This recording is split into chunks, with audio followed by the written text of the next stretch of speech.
Thierry, bonjour.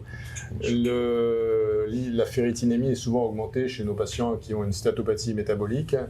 On n'y prête pas souvent attention. Est-ce qu'on n'aurait pas un peu tort? Mais il semblerait que oui. J'ai vu une étude rétrospective américaine qui porte sur plus de 7000 patients. Ils ont individualisé 1700 patients suivis pendant 10 ans.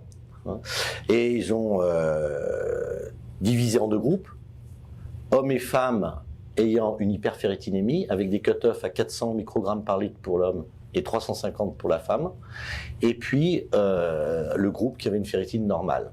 Ces patients, c'était intéressant de constater que les patients qui ont une hyperferritinémie sont plutôt plus minces, enfin moins gros que la ferritine normale, ne sont pas plus diabétiques, ne sont pas plus hypertendus, ne sont pas plus dyslipémiques.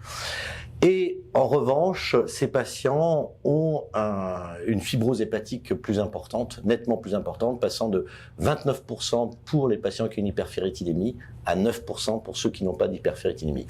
Et le suivi à 10 ans, pendant les 10 dernières années, montre une surmortalité en rapport avec cette ferritine, indépendante des maladies cardiovasculaires que pourraient avoir ces patients, quel que soit le niveau de fibrose hépatique initiale, sachant que les hommes qui ont une hyperferritinémie ont une évolution plus défavorable sur le plan hépatique, puisque sont plus une fibrose initiale plus élevée.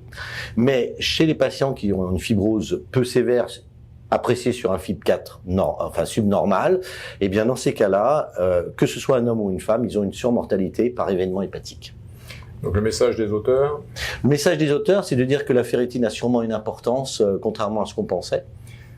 Donc il faut y prêter attention. L'équipe de Rennes avait montré il y a quelques années que saigner les hyperferritinémies dans ce contexte-là n'était pas utile. Ça remet en cause cette conclusion? Ça ne remet pas en cause cette conclusion, puisque le mécanisme est différent. On n'a pas de surcharge en fer, même si dans l'étude il n'y a pas d'IRM qui quantifie le fer dans le foie. En revanche, il s'agit d'une maladie inflammatoire chronique et donc le pronostic délétère d'un syndrome inflammatoire. Merci Thierry.